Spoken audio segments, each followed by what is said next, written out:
Ferrari owners in the 1970s had a problem. Their $250,000 supercars were getting embarrassed by American muscle cars that cost less than their paint job. Not the obvious ones like Hemis and LS6s, the silent killers, the sleepers. The cars that looked like grocery getters but ran like missiles. This is the story of 8 muscle cars that destroyed exotic car egos across America, and why European supercar owners learned to fear anything with Michigan plates. These weren't accidents.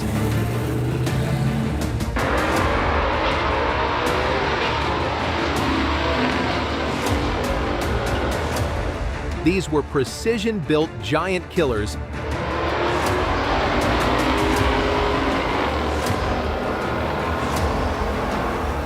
designed to humiliate anything with a prancing horse badge. Number 8. 1969 Dodge Dart 340. The Dart looked like your grandmother's shopping car. Narrow tires, small hubcaps, basic interior. Ferrari owners would pull up next to one at a stoplight and barely notice it existed. That was exactly what Dodge intended. Under the hood of this economy car disguise was a 340 small block that made more power per cubic inch than most big blocks.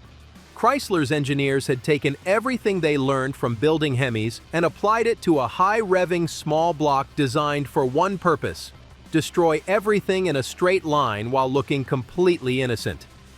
The 340 was officially rated at 275 horsepower. The real number was closer to 350. Combined with the Dart's lightweight unibody construction, this created a power-to-weight ratio that could embarrass cars costing 10 times as much. Street racers knew the truth immediately. If you saw a Dart 340 at a Friday night meet, you treated it with the same respect as a Hemi Cuda, because in a quarter-mile race, it would get you just as dead.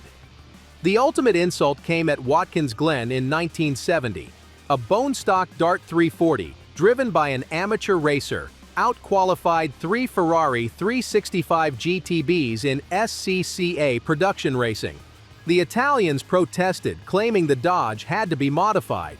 Tech inspection proved it was completely stock. Ferrari corporate was not amused. They issued a directive to their racing teams: avoid American sedan classes at all costs. Number 7. 1970 Plymouth Duster 340. Plymouth took the Dart 340 formula and made it even more diabolical. The Duster looked like a secretary's commuter car. Vinyl seats, AM radio, poverty spec trim. But under the hood was the same 340 small block that was terrorizing supercars across the country. The genius was in the packaging. The Duster cost $2,547 brand new. A Ferrari Daytona cost $20,000. Yet in a straight line, the Plymouth would walk away from the Italian exotic every single time. Road and Track tested a stock Duster 340 against a Lamborghini Miura in 1971. The results were embarrassing for Lamborghini. The $3,000 Plymouth ran a 14.2 quarter mile. The $20,000 Lamborghini managed 14.8. The magazine had to run the test 3 times because they couldn't believe a budget muscle car was faster than a mid-engine supercar.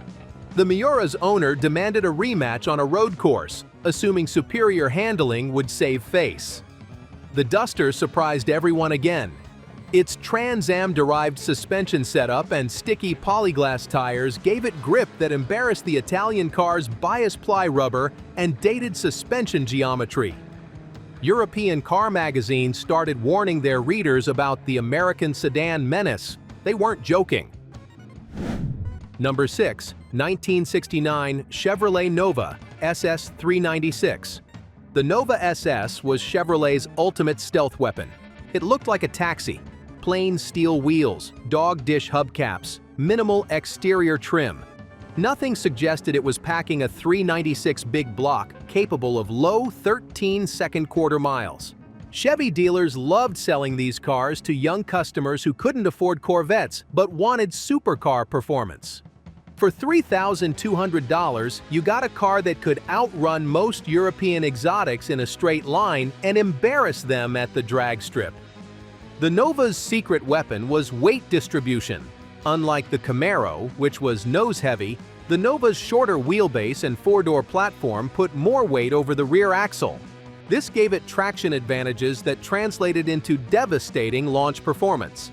At Fremont Drag Strip in California, Nova SS 396s became legendary for hustling Ferrari and Maserati owners. The routine was always the same. Exotic car owner would see the plain-looking Chevy and assume easy money. 2 seconds later, they'd be staring at taillights and trying to figure out what happened. The most famous incident occurred in 1970 when a Nova SS 396 beat a Ferrari 365 GTB so badly that the Ferrari owner accused the Chevy driver of running nitrous. Tech inspection found a completely stock engine. The Ferrari owner sold his car the next week and bought a Corvette. Number 5. 1968 Dodge Coronet RT. The Coronet RT was Dodge's answer to customers who wanted Charger RT performance in a more subtle package. No flashy fastback styling, no racing stripes, just a plain four-door sedan body hiding a 440 Magnum engine capable of serious damage. The sleeper factor was incredible. Ferrari owners would see a family sedan and never suspect they were about to get destroyed by a grocery getter.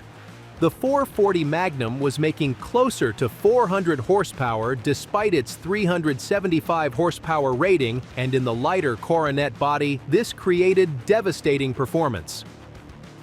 Motor Trend tested a Coronet RT against a Lamborghini 400 GT in 1968. The results shocked everyone.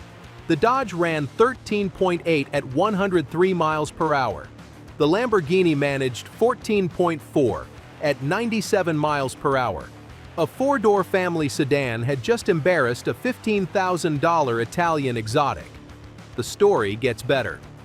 The same Coronet went on to embarrass a Ferrari 275 GTB, a Maserati Ghibli, and 2 different Jaguar E-types at various California drag strips. Word spread through the exotic car community. If you see a plain Dodge sedan, don't race it. European car magazines started running articles warning owners about American sleeper cars. They specifically mentioned the Coronet RT as an example of Detroit's deceptive performance packaging.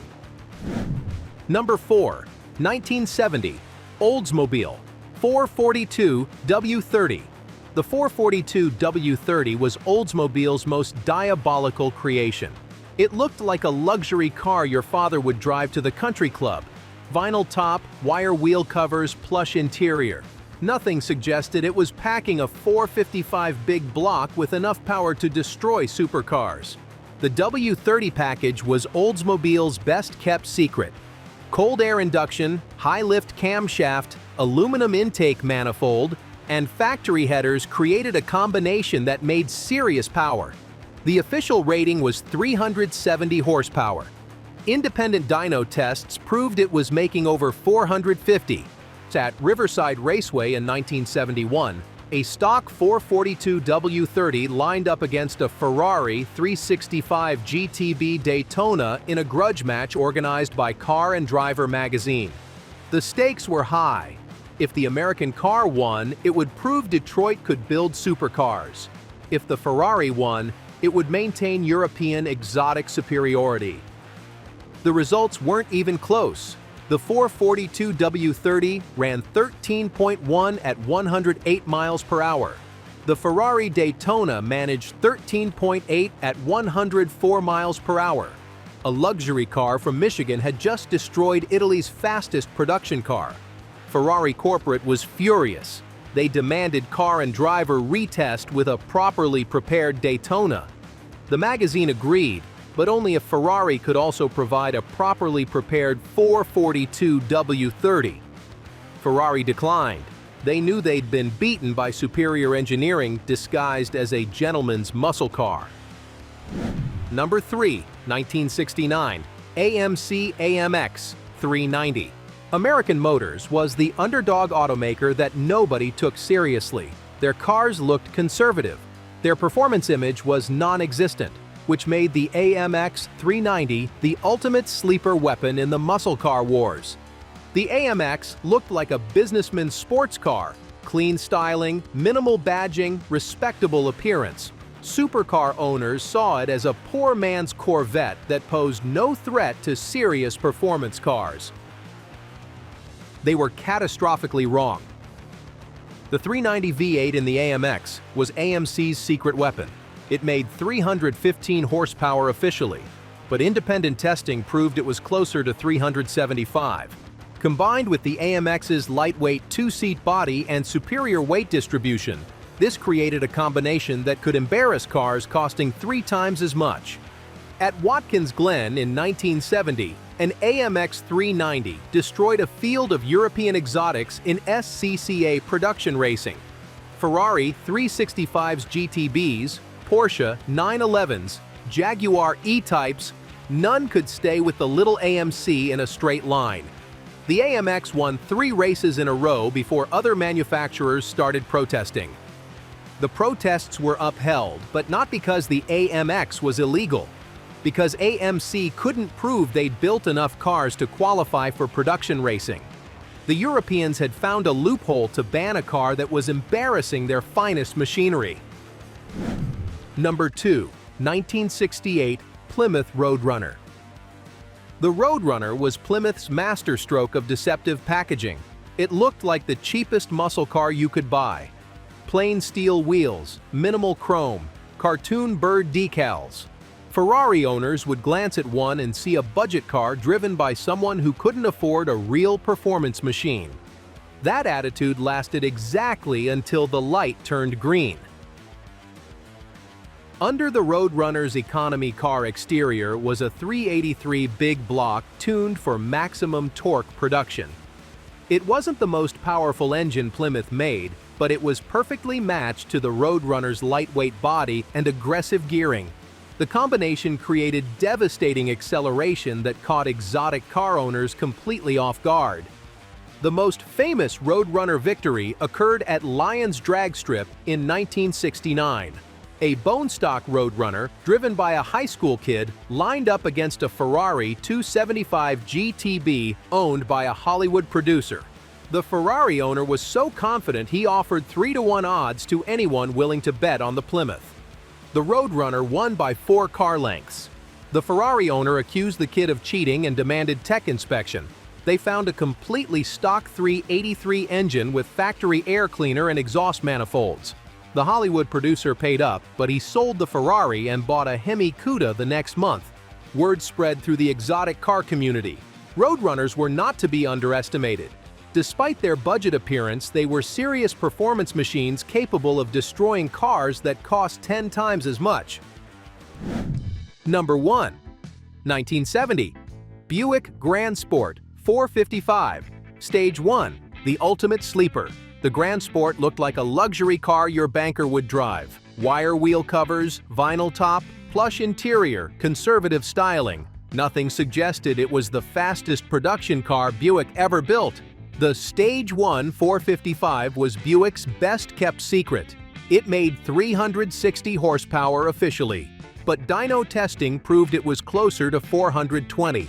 More importantly, it made 510 pound-feet of torque, more than any other production engine available in 1970, including the 426 Hemi.